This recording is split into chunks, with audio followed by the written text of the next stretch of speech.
All right. Are we good now? Awesome. Welcome, everyone. My name is Rhonda, or Ronnie Pelk, I go by. I am the docent and private tour coordinator at Frank Lloyd Wright's Burnham Block, a nonprofit organization that is dedicated to preserving and teaching others about the 6 American system-built homes that are on the 2700 block of Burnham Street, just off of Layton Avenue in Milwaukee. So yesterday afternoon, I found out that you heard a presentation about the Susan Dana Thomas house, which is awesome.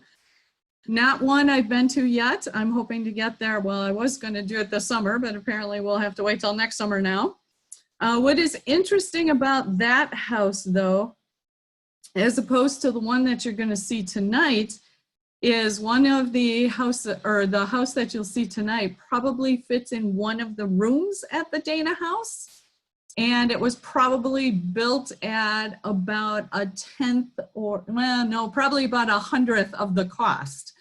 So it's going to be something that's going to look a little different than what you've seen, but it will still be very distinctly Wright, and it will be still very distinctly contemporary, which is really kind of neat, even though it was built just over a decade after the Dana house. So, and tonight I'm going to do something a little different than what you saw yesterday, I'm assuming, with the Dana house.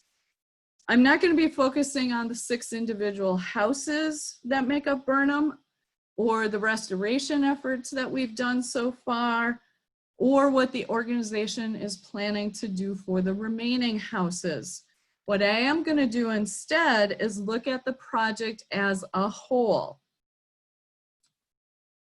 So some of the things that we're going to talk about tonight include, we're going to explore how Wright's first attempt at economical housing fits into his canon of architectural works. We're going to learn how this project would teach him valuable lessons about such projects going forward. And last but not least, we're going to hopefully appreciate why, on numerous levels, this first attempt probably was his best. What this presentation hopefully will do is whet your appetite to go see these houses on Burnham Street in the coming months or years. As if you've been inside any Wright house, you know that they are something truly special to experience in person. Because as we all know, a picture is worth 1,000 words, but emotions certainly can't be felt with those words. So this is my one political slide for the night. So quoting Nicholas Oldsberg, who's a historian and the former director of the Canadian Centre for Architecture, had this to say about Wright. Everything that mattered most to him was wrapped up in this single fundamental problem: how to house every working American family in an efficient, economical, and life-enhancing work of art. So Wright created a number of designs for affordable housing throughout his career, and he called them democratic architecture, or in his words, housing for the average American of average means. And he started talking about this already in 1901 with a speech that would later be published called The Art and Craft of the Machine. And he laid out his vision of what he thought democratic architecture would be.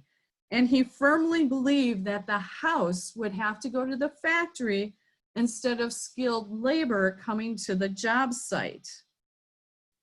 And by recognizing the inherent nature of the materials he uses and their ability to be economically shaped and enhanced by mass production techniques, he believed you could still maintain high standards of design and craftsmanship and make it available to all people. And this is actually one of the main reasons, which is interesting as a side note, why he was attracted to Japanese prints. If you know Wright or know anything about Wright, you know that he was a connoisseur, collector, and a presenter and writer on Japanese prints. And his first show, in fact, was in 1908 at the Art Institute of Chicago. And partly why he was so attracted to Japanese prints was they were also seen as democratic art, in the sense that they were affordable to the rising middle class of the merchants that began to dominate society in Edo, which is now present-day Tokyo. They were frequently purchased to commemorate a performance, as souvenirs when traveling along the Toikedo Road from Edo to Kyoto, or they often paid tribute to Mount Fuji, whose presence was always felt in Edo. And in the 1920s, the explosion of car ownership also Wright declared as eminently democratic. We now could go anywhere we wanted, when we wanted, and that was something very appealing to Wright. So the whole idea of democratic architecture was one that he would revisit over and over and over again throughout his career. Starting in 1901, when he was discussing it, his first actual implementation would be in 1915, 1916 with the American System Built Homes. He would return to it in the 30s, 40s, and 50s with his USONIAN projects.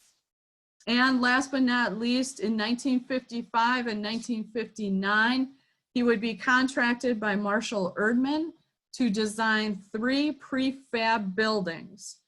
And he would design and see built prefab design number 1 in Madison in 1956. Prefab design number 2, also in Madison in 1959. And the design for prefab number 3 was on his drawing table when he died in 1959.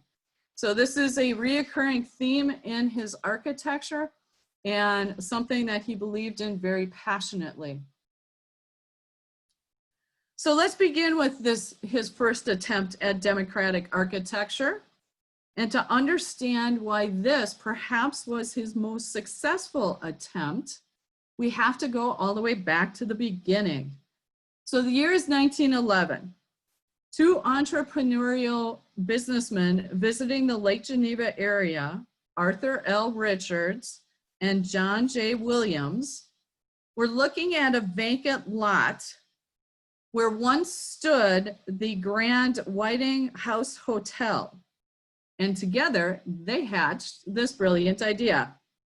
Richards and Williams recognized a huge opportunity in the empty lot, and they quickly formed the Lake Geneva Hotel Company to sell stock subscriptions to a new hotel venture. Several Lake Geneva summer residents who were tycoons in the Chicago banking and business industry helped fund the project. And what they envisioned was a year-round resort to rival anything that was in existence at that time. And to ensure that their new hotel was sufficiently beautiful and modern, the duo decided to hire the internationally famous architect with Wisconsin roots, Frank Lloyd Wright. And what's really interesting is the commission for the Lake Geneva Hotel not only came at a time that Wright needed it desperately, but it also is the only Wright designed building on the lake, or was the only Wright designed building on the lake. It doesn't exist anymore. To help set context as to why the duo might seek out Wright, other than he was from Wisconsin, recall that by this time, Wright has designed and built the Dana Thomas House, which you learned about yesterday, in 1904. The Larkin Administration Building, also in 1904 in Buffalo, New York, and all the corresponding buildings on the Martin Complex. The Frederick Roby House in 1908 in Chicago. He's also gone to Europe by this time in 1908 and 1909 to produce the Wasmuth portfolio, which will be published here in the United States in 1911. And he's just started construction on Taliesin. So there is a fair amount of notoriety behind Wright by this time. So it makes sense that the duo would seek him out. His design for the hotel, as you can see with some of these pictures, is truly faithful to his architectural philosophies. It's a low horizontal building intended to blend in with its natural environment, and it uses unaltered natural materials as well. And what's really interesting is many architectural historians actually credit this hotel as a prototype for new lodging that would proliferate in America a few decades later, the two-story motor hotel, or motel as we know them now. The interior was finished in a light fumed oak and American gumwood, and it was decorated in shades of green and brown, which is also really interesting, and I'll tell you why in a moment. A massive brick fireplace dominated the lobby. As you know, Wright's fireplaces are always the center of the home or the hearth. And perhaps even more forward thinking is a great majority of the rooms came with private baths. So it truly was somewhat of a luxury hotel to go to back in 1911. It was during this project that Wright would become aware of Richard's abilities to put up, in quotes, 40 houses a year using an integrated supply chain of contractors that went from one project to the next. It was part of his marketing, and the ability to control construction costs intrigued Wright. This might be how he could finally realize his plan of taking the house to the factory. So on August 31st, 1915, Arthur L. Richards contracts with then 48-year-old Frank Lloyd Wright. I find that hard to believe. He was almost halfway done with his life, to create designs for this big experiment called the American System-Built Home for average Americans of average means. Launching location would be on Burnham Street, which at that time was the edge of town.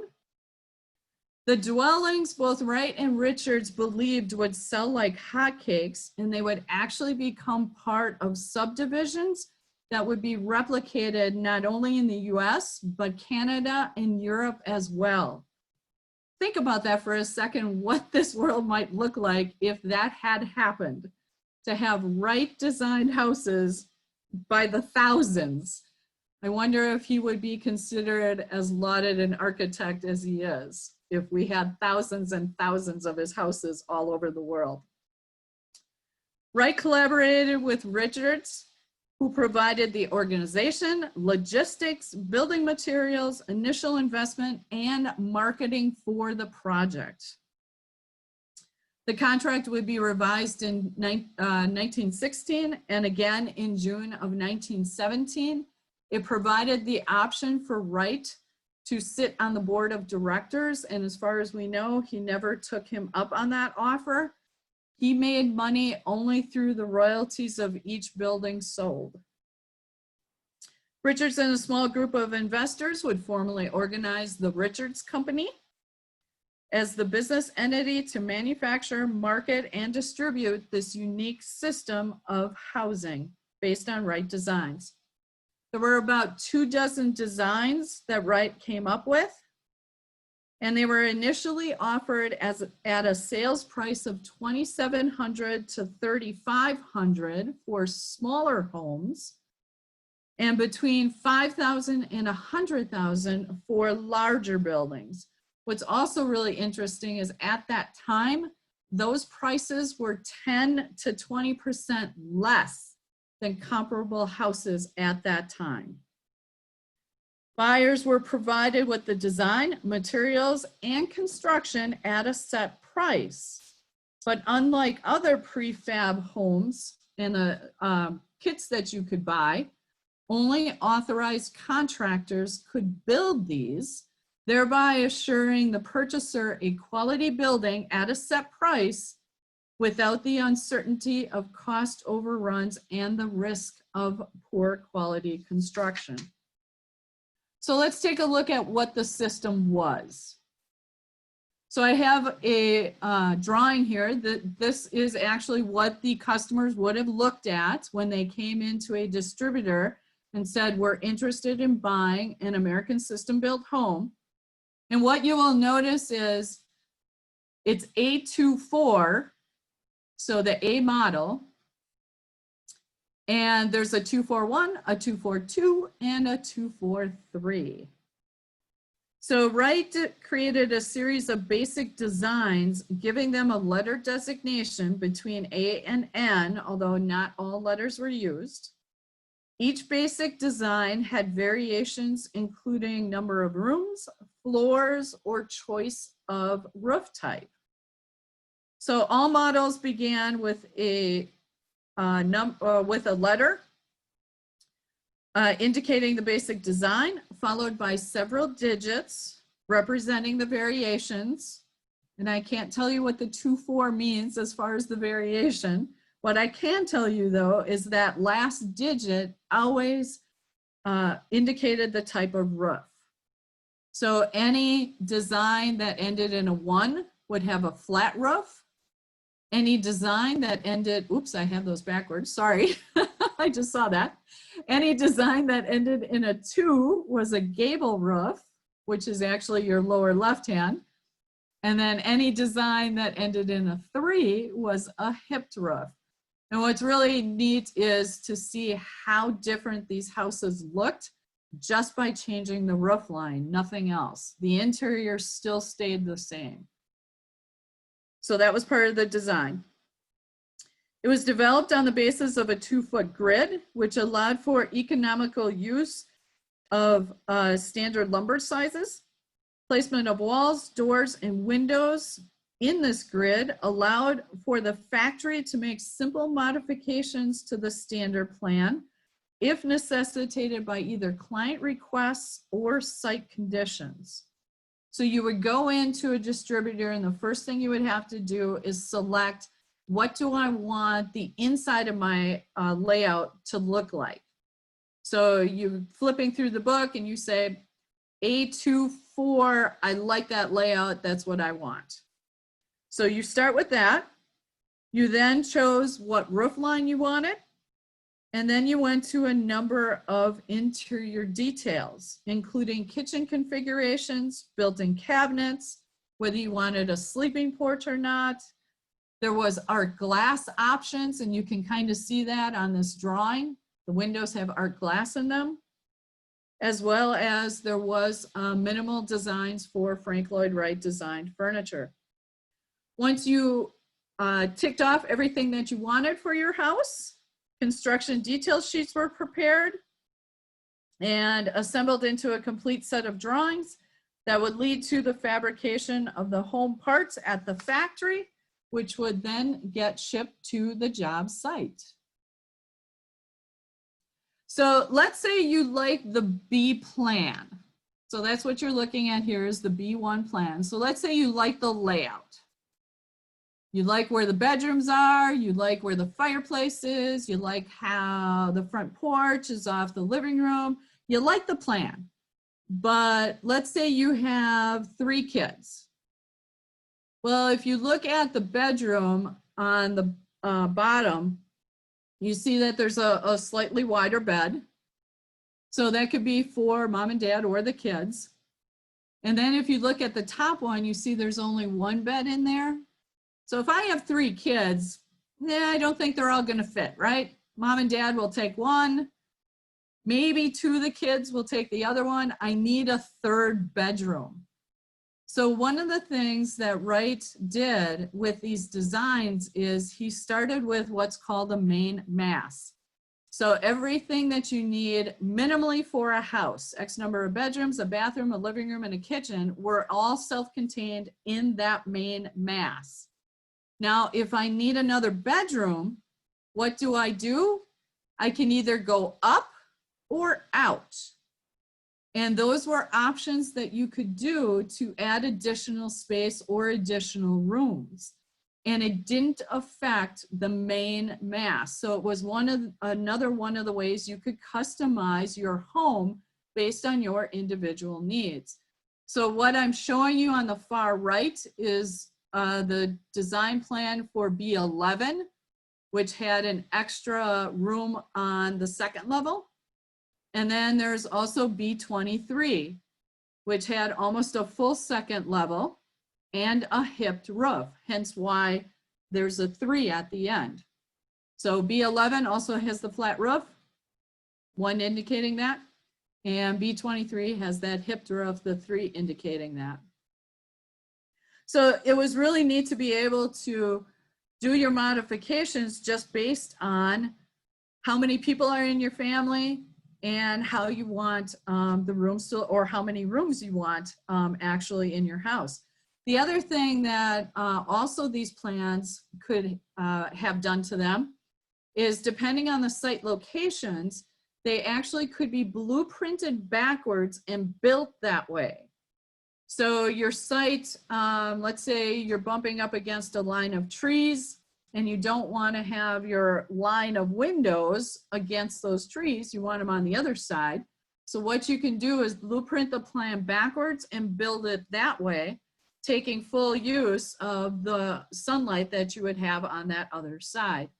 So that was another way to actually be able to do some modifications and not necessarily mess with the general overall design of the house.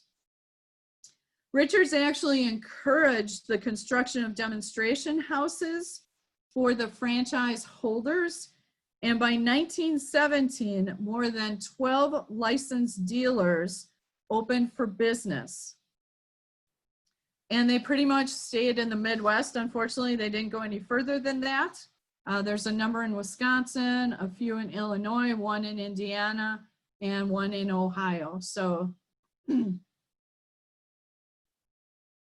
so Richards also was responsible for the marketing as well. And this was a full-page ad that appeared in the July 8th, 1917 Chicago Tribune.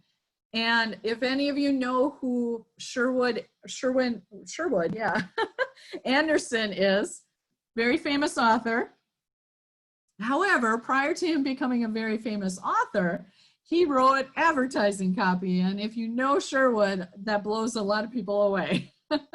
So some of the copy that's actually in this ad says, "There's a bright, cheerful house waiting for you and your family. Better built, excellently planned, far more livable, more beautiful. Yeah, it'll have that rare thing, genuine architectural beauty. Designed by a leader of architects. You select your plan. It is built to your order. Designed by America's great creative architect, Frank Lloyd Wright. Constructed by a system that guarantees a high-grade building at a known price. No extras. In short, an American home." And what's really interesting is, notice these advertisements do not discuss things like square footage, how many bedrooms there are, how many bathrooms there are, how many floors there are. This was all about selling a lifestyle, or in the words of Wright, a life-enhancing work of art. So with the American System Built project, we have a trifecta of home building that no other company at that time could match. We have an architect-designed house at a fixed cost with a quality construction. How could this project not succeed? More on that in a little bit. So in 1915, Richards acquires the 2700 block of Burnham Street to build his American System Built duplexes and small bungalows. It's an interesting choice for a number of reasons, but it's also an ideal location as well. Like I said, this is the edge of town, so you can say either suburbs or the rural, either or, depending on how you want to take it. And this was part of the Leander Comstock subdivision.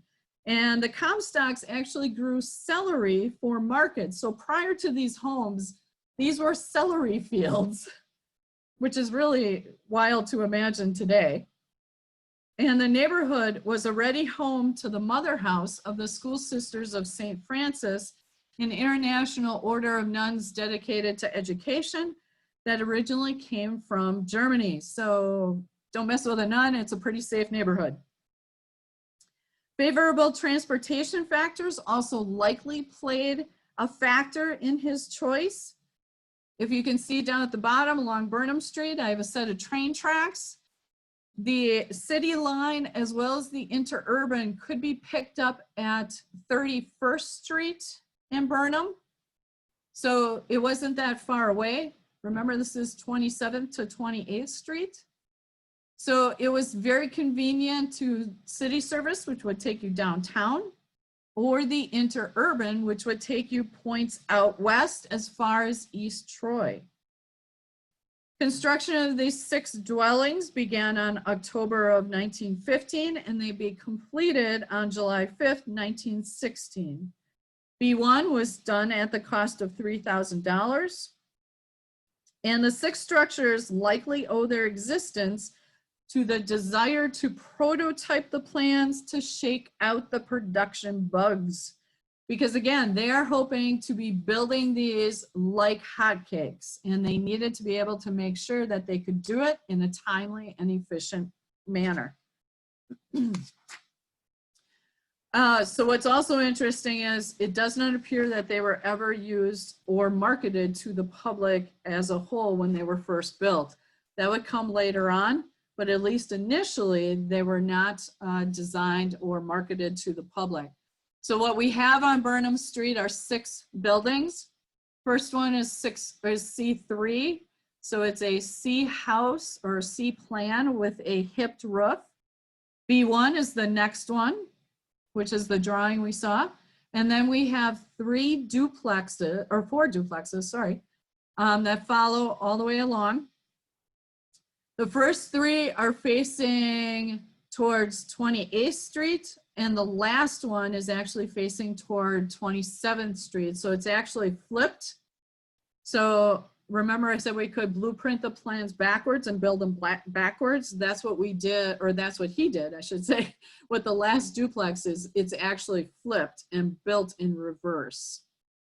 The Frank Lloyd Wright's Burnham block currently owns C3, B1, and 3 of the duplexes. The one that's shaded in yellow is the only one that we do not own as of right now, which is fine. It's being taken care of. And actually, if you go to vacation rentals by owner, you can actually rent that duplex, which is kind of cool. During the summer, we have people who are staying over there come over and get the tour at B1. B1 is the only one that is fully restored inside and out. And the duplex on the end is fully restored on the outside, and we are in the process of restoring it on the inside. So that's an overview of the block. Now, here are the houses. So the one on the upper left is B1, the one that's fully restored inside and out. The duplex that you can see behind it with the wreath on, that is the one that we do not own as of right now, and it is the one that you can rent. The lower left hand is C3. Bungalow also, a little bit larger than B1. And then you can see the remaining duplexes in the lower right, as well as you can also see in the upper right how the final duplex, the 4th one, is actually flipped. And those porches almost abut each other. So B1 at 805 square feet is the smallest house designed by Wright. It doesn't look it. It's actually kind of fun when you're in there going, wow, it is. The house has 2 bedrooms, a bathroom, a living and dining room, a kitchen, with a breakfast nook and a full basement, which is also unusual for Wright. Many of his homes do not have basements. All of these do. C3 on the corner is also a 2-bedroom, 1-bathroom home, but it's approximately 1,300 square feet. And each duplex has an upper lower flat. Bedrooms 2, bathroom 1. They also have a sleeping porch, which is in the back. Basically, if you go all the way to the back, the sleeping porch is there. On both the upper and lower flats.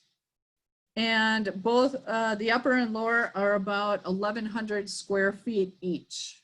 So it kind of gives you an idea of how big these are. So let's go inside B1 because it is the fully restored one. And I have the little drawing that we looked at before flipped to help give you an idea, because again, this house was actually built in reverse, which is really kind of neat. So Richards really exploited a lot of the possibilities inherent in the American System Built project when he built B1. It is built reverse.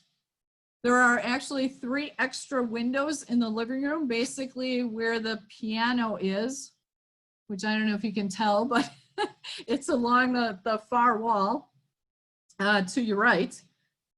So where that piano is, there's actually 3 extra windows.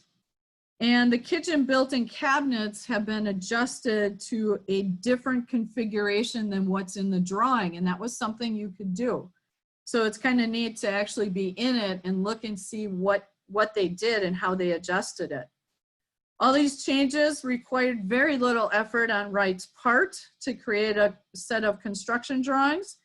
And in fact, the change to the number of windows was actually not even something that you needed to notify Wright about. You actually just contacted the factory and said, hey, I'd like 3 extra windows. Can you send them to us? And they would do that. We have a fireplace, which again is the symbolic heart of the home. And this one, as you can tell, it's the black that's in the center. It is literally the center of the home. Open floor plan, the grate that's on the fireplace is actually original.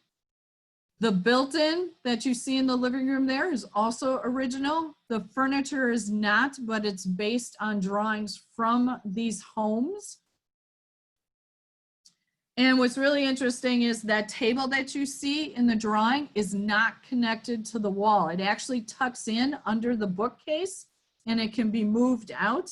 And you can get 6 people around the table. It also divides the living room from the kitchen, and the fireplace also divides the living room from a hallway that's on the other side. It has original maple floors. You can kind of see them under the carpet. And the wood that is used is American red gum wood, which at that time was a semi-hard wood. It has a gorgeous grain to it. It was easy to stain, and it was basically considered swamp wood. Today, not so much. It was pretty much harvested almost to extinction. So it's very hard to find really good quality American red gum wood, which makes it really hard to restore buildings like this. And the walk-through casement windows, those long windows that you see behind the chair, actually do open. And by having the long overhanging eave, basically that front porch becomes sort of part of the living room, and it helps make that house not seem very small, even though it is, like I said, 805 square feet. Wall colors in the living room are actually a light sage green and a soft mocha brown, which was also similar to the colors that he put in Hotel Geneva. Kitchen. Looking down the kitchen is the front or the top photo. The chair, benches and table that you see there is actually on the other side of the grill that you can see in the lower photo. The grill matches the one in the living room, much like the legs on the table and benches match as well. The only original furniture in this house is the benches and the table that you're looking at. We have a period appropriate stove in our living or in our kitchen. And you don't see it in the photo, in this photo, but we actually do have a 1915 ice box in that hole that you see. And it was actually built in Wisconsin, so totally appropriate. There are 2 bedrooms. You can see them in the drawing. They're on either side of a bathroom. Each bedroom has its own original built-in wardrobe with drawers, and the bathroom also has original woodwork.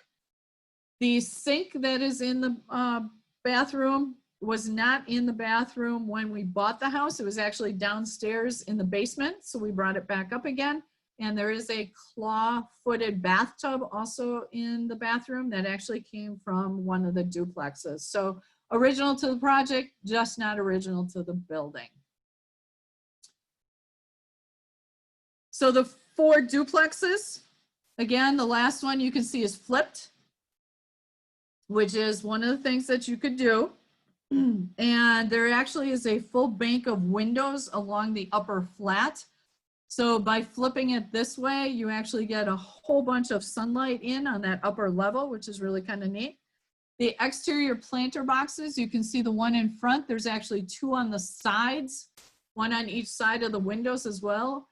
Inside, those are actually storage cabinets. So he is using every single inch of space possible so that you can make use of every single bit because these are about 1,100 square feet. Bathroom or bedrooms and the bathroom are the same design as B1. And there's a chute in the kitchen, which is really kind of cool.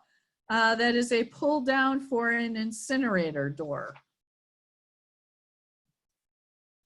So what are some of the lessons that he learned from this project?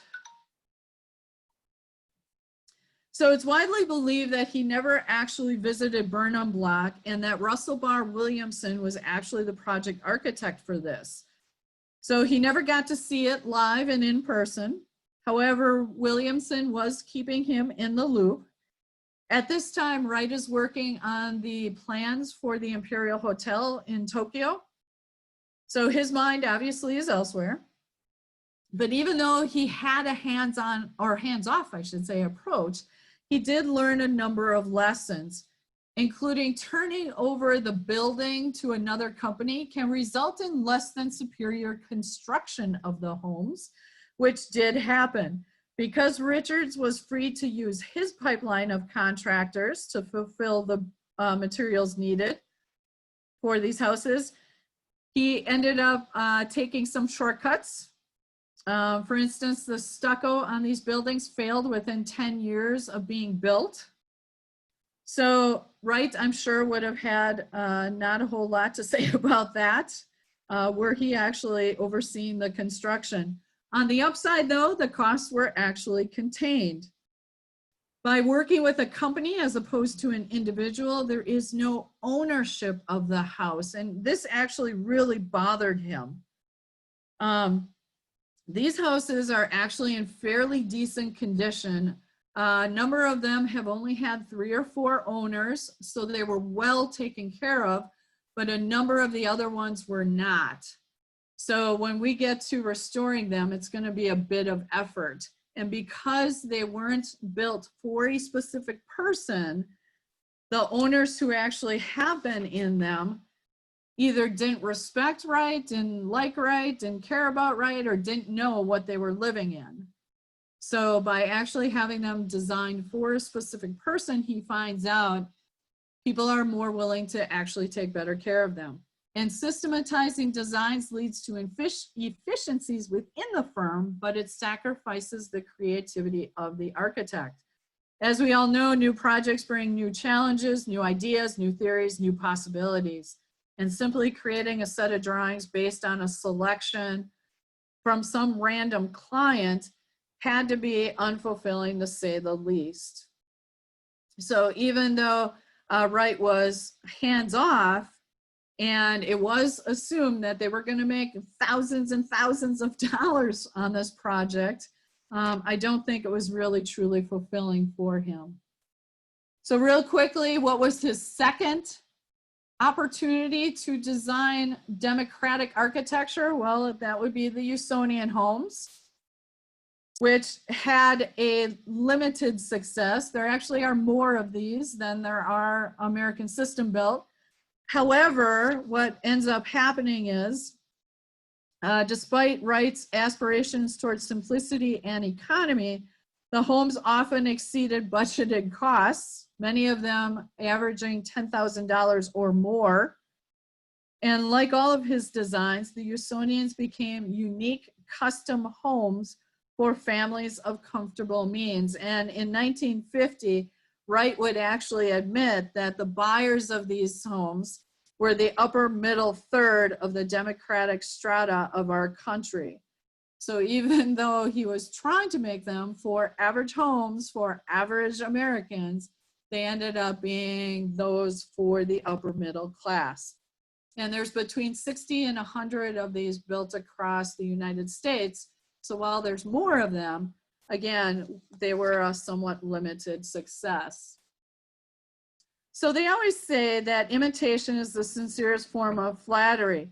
So going back to the original American system built plans for a new project certainly seems to be a testament to how well these designs have stood the test of time. And in 1999, interestingly enough, that is exactly what happened. So what you're looking at is a house that is contemporary. So Atlantic City's northwest inlet oceanfront neighborhood was going through some redevelopment. There were a number of vacant lots, a number of shuttered buildings, and they wanted to change the area and make it a little bit more upscale. So they decided that they were going to build 600 mixed income rental and for sale housing units. And the first single family home project started with 8 houses from the original American system built homes or designs.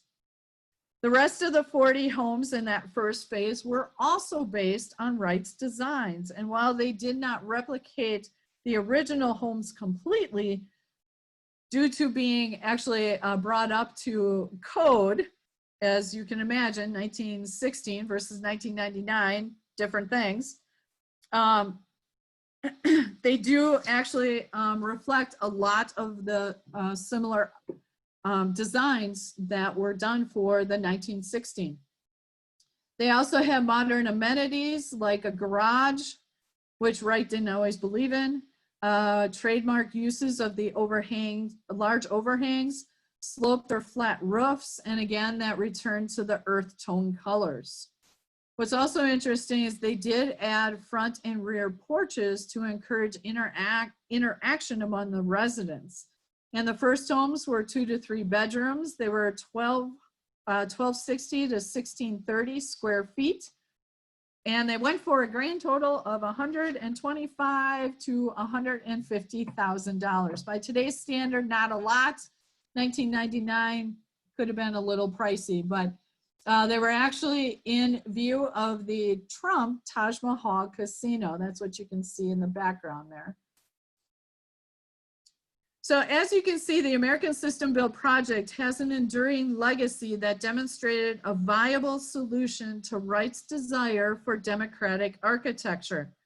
And any future attempts that he made were slightly less than successful. So why aren't there subdivisions of these homes all across the United States, Canada, and Europe? Well, to answer that, we're going to have to go back to the beginning. Anderson's illustrated advertisements in the Chicago Tribune became overshadowed by front page headlines announcing America's entry into World War I. And in fact, just 10 days after they were finished being built, down Wisconsin Avenue, Milwaukee was having its very first war preparedness march. And in April of 1917, we declare war. While there were also strained relations between Wright and Richards over non-payment of fees and royalties, as evidenced by court records in which Wright sought to recover $1,535 from the firm in August of 1917, which is funny because Wright never paid his bills. Yet despite the short commercial life, about 2 years, the American System Built project was anything but a failure. The concepts reflected in this project represented an important step in the development of American residential architecture as interpreted through the genius of Frank Lloyd Wright. Thank you. Any questions? We do have a couple of questions. Awesome. Excuse me. So if I did my math correctly, were there about 10 of these homes that were built between Milwaukee and then I think you said one in Indiana, a couple in Illinois, one in Ohio? Not Ohio, Iowa. Iowa. Yep. So it was about 10 in total? Actually, that's a very interesting question. Richards was not known to keep very good records, and this is also partly why Wright sued him, is he wasn't always notifying Wright when he was building one of these houses. So we actually are continuing to uncover houses that we didn't know initially were actually American System Built homes. So the estimate is we think there's about 30 that were built. We know of about half of those, about 15 or 16. And within the last 5 years, we uncovered a new one in Shorewood and a new one in Madison. So it's possible that we will eventually find the remaining 15 if they haven't been destroyed. But we'll never have a really good answer as to how many of them there really were. So the other ones that are in Iowa or Indiana, are those owned by someone now, or are they also for touring? Some are privately owned. There's actually 2 in Chicago, and both of the owners have actually been up to ours. The house that you see in the ad is kind of similar to the 2 houses that are in Chicago in the Beverly area. There's actually one that's on one end of what would have been a subdivision and one on the other end of a subdivision. One house was built as a demonstrator model. The other one was actually built for somebody. So both of those are occupied. There's one in Oshkosh that is owned by somebody. There's a number of C3s that are around that seem to be a fairly popular one. We have lost one. There was one that was in the process of being restored in Indiana and somehow caught fire.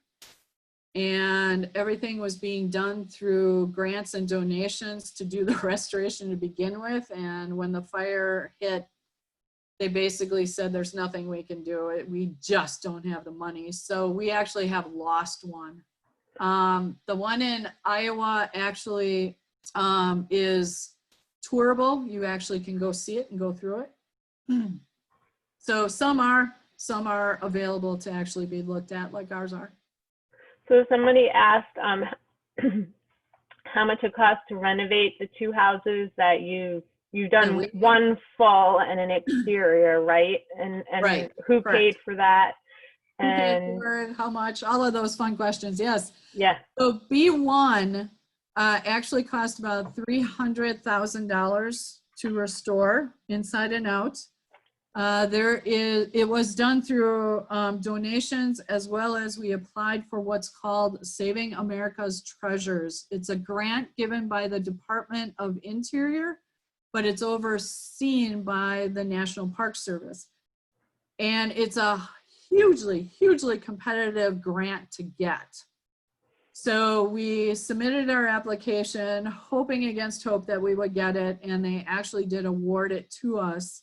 It was about half the cost to restore B1.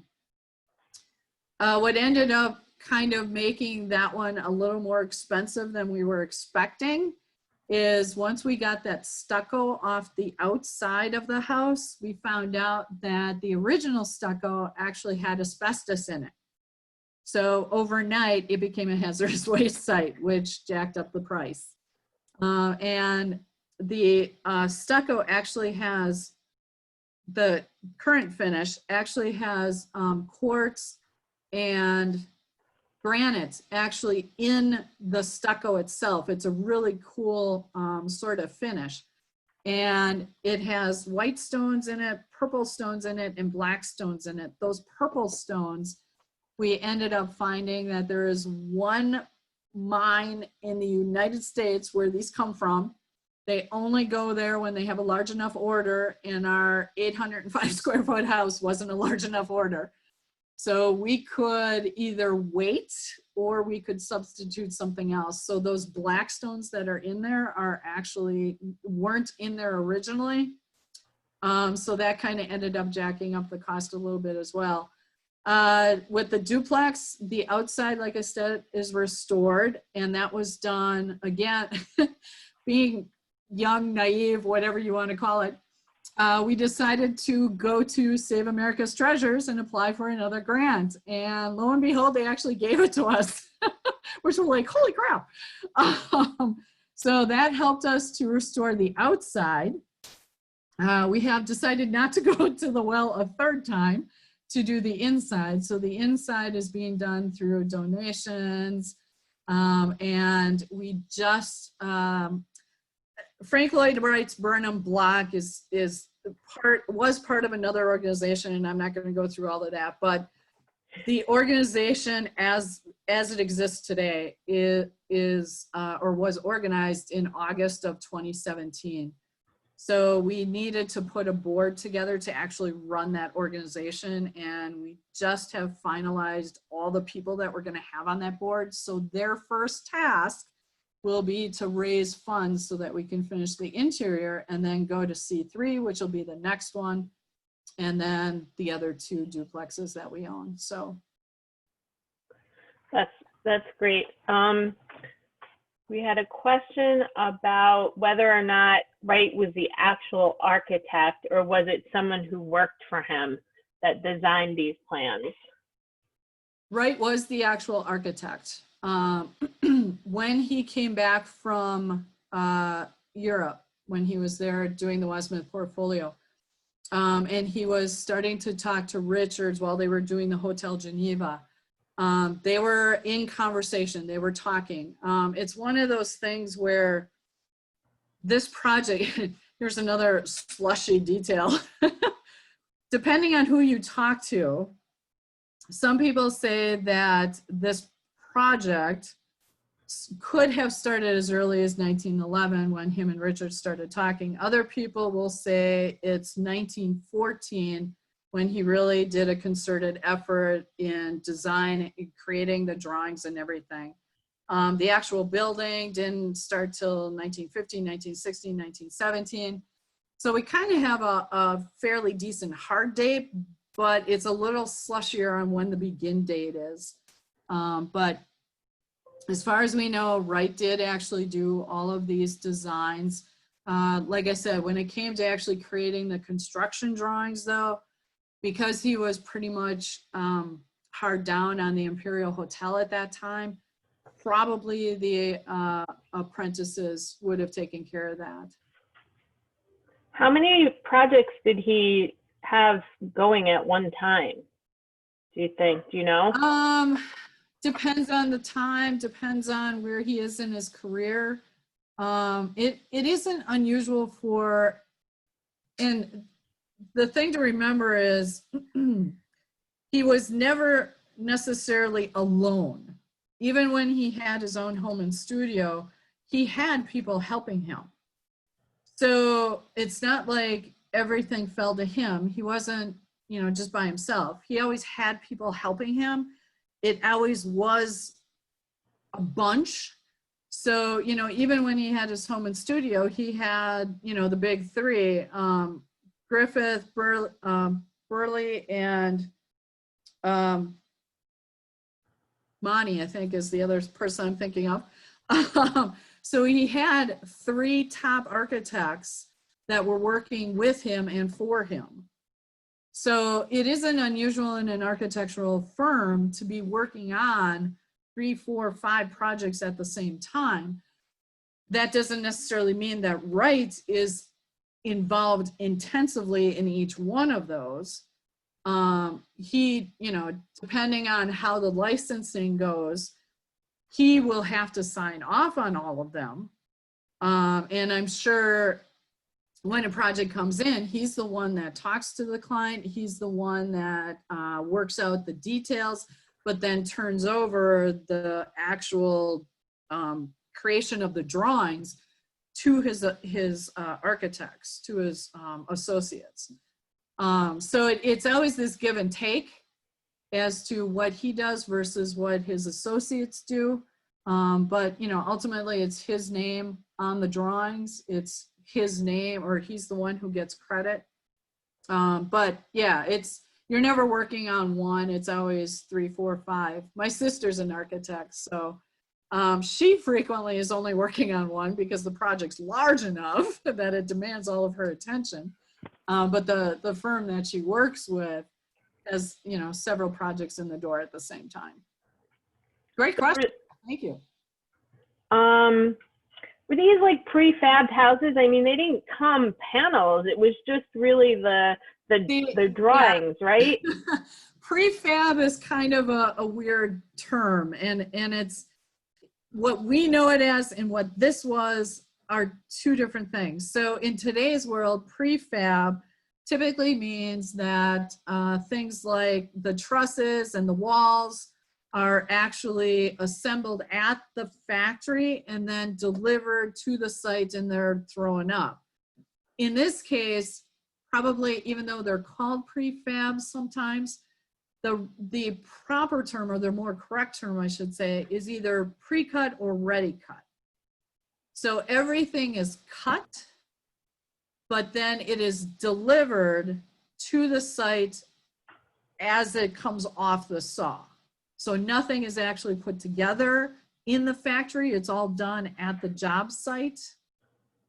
But, again, in that world, it could have been considered prefab because they didn't have what we have today considered prefab.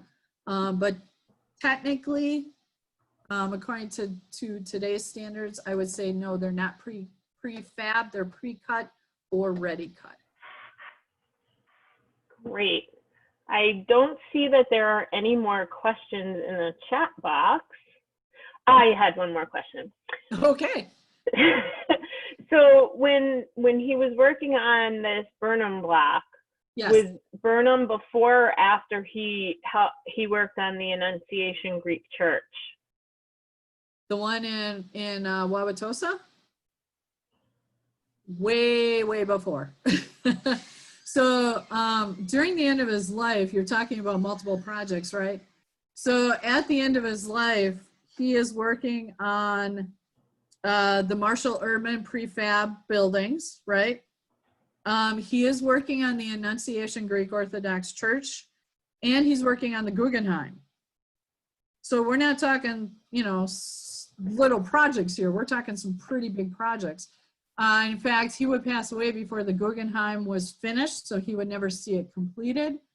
And I think he did actually see the Greek Orthodox Church. So that's 1958, 59, where this is 1915, 1916. Thanks. So it's kind of interesting to think about, as I said before, all the things that he's done already by the time he gets here.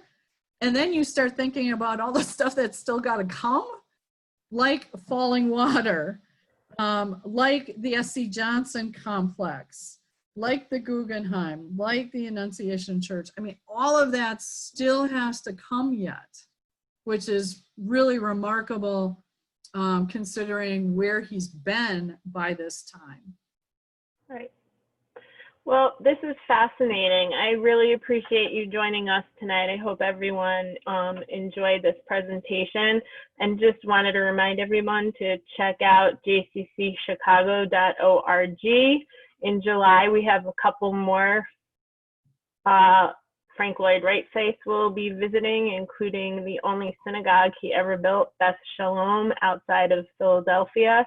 And we'll be visiting Taliesin in Spring Green and Taliesin West out in Scottsdale. Plus, we've got lots of authors and really great stuff going on. So again, Rhonda, Ronnie, Pelt, thank you so much for joining us. We really My appreciate it. pleasure. Good night, everyone. Take Good care. Be night. safe. Bye-bye.